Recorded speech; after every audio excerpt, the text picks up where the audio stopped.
मैं बारिश समझ के बाहर आई हूँ, बारिश बंद हो चुकी है और जा रही हूँ अब नहाने। सुबह के 8:30 बज रहे हैं। ये देखिए, अभी बारिश हो रही थी, सब लोग जो है यहीं बैठ करके और बारिश का मज़ा ले रहे हैं। देखिए खूब अच्छी वाली बारिश हो रही थी। तो फाइनली नहा के आ गई हूँ और बारिश शुरू हो गई है फिर से। चलिए दिखाती हूँ क्या हो रहा है। देखिए जोरदार वाली बारिश हो रही है यहाँ पे।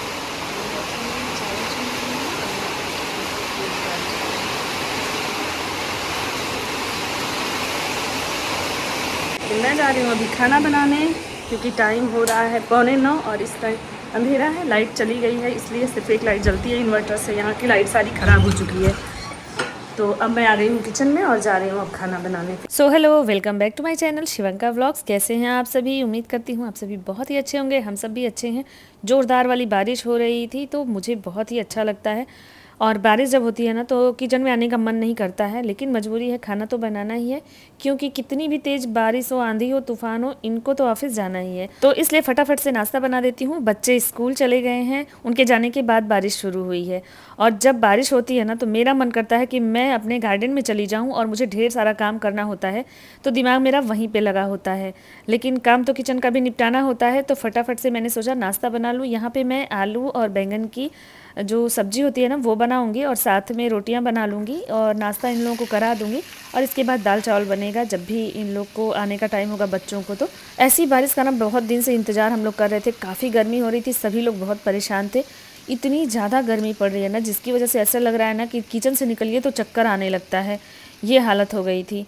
तो थोड़ी थोड़ी बारिश जो भगवान जी कर दे रहे हैं ना, उससे तो और भी दिक्कत हो रही थी। खूब अच्छी वाली बारिश की जो ज़रूरत थी ना वो अब जाके शुरू हुई है। और मेरा मन कर रहा है ना कि ये ऐसी वाली बारिश पूरे 1 सप्ताह तक चलती रहे तो अच्छा रहेगा। यहाँ पे देखिए मैं आलू बैंगन की जो सब्ज़ी बना रही हूँ, उसमें मैंने पहले आलू बैंगन डाल दिया जीरा डालने के बाद, और इसके बाद जो है इसमें रेगुलर मसाले, नमक, हींग, ये सारी चीज़ें डालेंगे।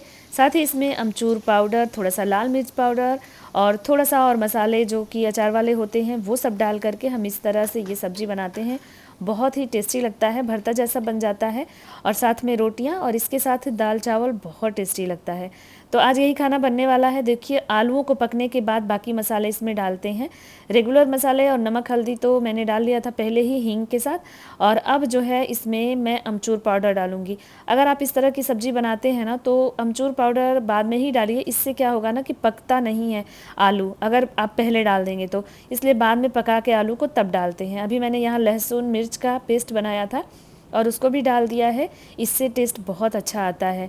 तो अब इसको डाल करके थोड़ा सा फ्राई करने के बाद हल्का सा आलू जब होने जैसा हो जाएगा ना, अध पका सा हो जाएगा, तब इसके बाद इसमें अमचूर पाउडर डालेंगे और थोड़ा सा जो है इसमें और भी मसाले ऐड कर देंगे। इस तरह से ये सब्ज़ी बन के तैयार हो जाएगी और बहुत ही टेस्टी लगती है। साथ ही मैं आटा लगा लूँगी यहाँ पे, और एक तरफ मैंने दाल भी चढ़ा दिया है। दाल हो जाएगी, फिर चावल गरम गरम बनेगा दोपहर में। तो ये सारे काम हो गए अभी किचन का तो। और मेरा मन यही कर रहा था कि कब मैं फ्री होकर के छत पे जाऊँ। फ़िलहाल खाना बनाने के बाद हम लोग यहाँ बाहर पोर्च में बैठे हैं और चाय का आनंद ले रहे हैं। चाय पी लेते हैं बारिश में। खाना तो बन ही रहा है और अंदर अभी बहुत गर्मी है, बाहर लेकिन बहुत राहत लग रही है। बारिश हो ही रही है अभी तो।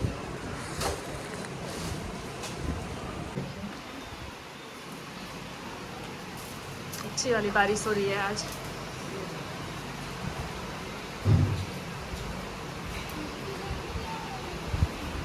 तो जब तक मेरी सब्ज़ी पक रही थी यहाँ पे चाय बन गई थी और चाय पी रहे थे। चाय पीने के बाद मैं जाऊँगी तो रोटियाँ भी सेकूँगी, क्योंकि ये अब तैयार होने चले गए हैं। और हम लोग जब भी बारिश होती है तो यहाँ पोर्च में बैठ जाते हैं। फिर इसके बाद ये ऑफिस निकल जाएंगे और मैं थोड़ा बहुत घर का काम निपटाऊँगी। अब मैं सीधे आपको शाम को मिल रही हूँ और मैं आ गई हूँ गार्डन में। अभी भी हल्की हल्की बारिश हो रही है, पूरे दिन आज बारिश हुई है। तो इस बारिश को मैं ऐसे जाया नहीं जाने दे सकती हूँ। गार्डन में मुझे बहुत सारा काम करवाना है, तो इसलिए मैंने ना यहाँ पे सोचा कि कुछ काम मैं खुद ही कर लेती हूँ। गार्डन में कोई भी काम ना मुझे खुद ही करना अच्छा लगता है। हालांकि बहुत ज़्यादा काम है तो अकेले नहीं हो पाता है। तो इसके लिए एक भैया आते हैं, उनसे मैं क्लीनिंग वगैरह, कटिंग वगैरह अब कराने लगी हूँ धीरे धीरे।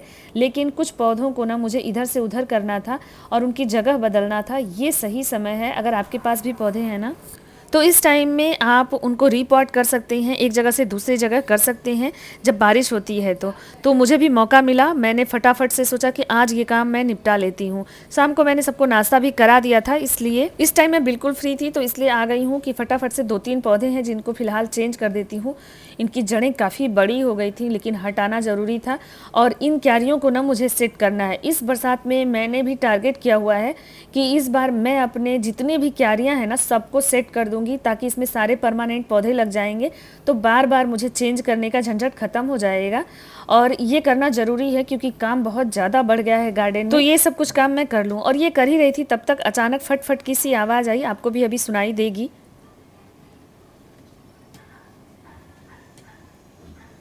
तो ये आवाज़ ना जो लाइटें लगी हुई हैं वहाँ से आ रही थी, बारिश की वजह से वो स्पार्क कर रही थी, तो मैंने फटाफट से स्विच ऑफ कर दिया। और इसके बाद देखिए ये पौधा मैंने जड़ से निकाल दिया है। तो जब इन क्यारियों की मैं सेटिंग कर दूंगी, यहाँ परमानेंट सारे पौधे हो जाएंगे जो सालों साल चलते हैं। तो बस इन्हें बीच बीच में मुझे कटिंग करनी होगी ऊपर से, बार बार हर सीजन में इसमें पौधे लगाने का झंझट खत्म हो जाएगा। अब मैं सिर्फ गमलों में सीजनल पौधे लगाऊंगी जिनको टाइम टू टाइम चेंज करना होता है सीजन में। यहाँ क्यारियों में सारे परमानेंट और ऐसे पौधे लगाऊंगी जो साल भर हरे भरे रहते हैं। तो इस तरह से पूरी सेटिंग हो जाएगी ना, तो फिर गार्डन में काम थोड़ा कम हो जाएगा। तो इसलिए मैं इन पौधों की थोड़ी थोड़ी जगह बदलूंगी और इन क्यारियों को एकदम सेट कर दूंगी। किस क्यारी में कितने पौधे लगाने हैं उस हिसाब से मैं यहाँ पे काम कर रही हूँ। तो ये छोटी छोटी क्यारियों में मैंने 3, किसी में 4 और किसी में जो है 6-7 पौधे इस तरह से फिक्स कर दिए हैं, जो कि अब सालों साल चलेंगे और मुझे बार बार इनको हटाना नहीं पड़ेगा। तो देखिए बारिशों में ये काम आप आराम से कर सकते हैं। तो इन क्यारियों को मैंने सेट कर दिया है, साथ ही इसके साथ वाली क्यारी को भी मैंने सेट कर दिया है। तो इन पौधों को पूरा निकाल के जड़ से जड़ की कटिंग किया और उसके बाद इन क्यारियों में फिर से लगा दिया है, थोड़ा थोड़ा जगह चेंज करके। तो देखिए इस वाली क्यारी में मैंने 4 पौधे लगाए हैं और उस वाली में मैंने 3 पौधे लगाए, क्योंकि वो छोटी है थोड़ी सी। तो इस तरह से सारा सेट कर दिया। ये सारे पौधे मैंने अभी निकाले थे और सबको मैंने अभी फिर से लगाया है। तो अभी बरसात का इंतज़ार हो रहा था और बारिश हुई ना, तो मैं ये रिस्क नहीं लेना चाहती कि फिर से धूप हो जाए तो मैं पछताने लगूँ। इस तरह से देखिए सारी क्यारियों को मैंने सेट किया है और 4 पौधे इस क्यारी में हैं और इसके बगल वाली में 3 हैं। तो ये 2 क्यारियाँ मैंने आज सेट कर दी अच्छे से। अब मुझे छत की क्लीनिंग करवानी है पूरी, और कुछ जो है पौधों की बहुत सारी कटिंग करवानी है, इसके बाद कटिंग भी लगाना है। तो इस तरह से सारी सेटिंग कर दिया है और ये कैसा लग रहा है कमेंट करके ज़रूर बताइएगा। तो आज का ये व्लॉग यहीं एंड करती हूँ। छोटा सा व्लॉग है, लाइक ज़रूर कर दीजिएगा, चैनल को सब्सक्राइब करिएगा नए हैं तो। फिर मिलते हैं नेक्स्ट व्लॉग में, तब तक के लिए थैंक यू। कमेंट करके ज़रूर बताइएगा कि ये सारी सेटिंग आपको कैसी लगी। Bye bye.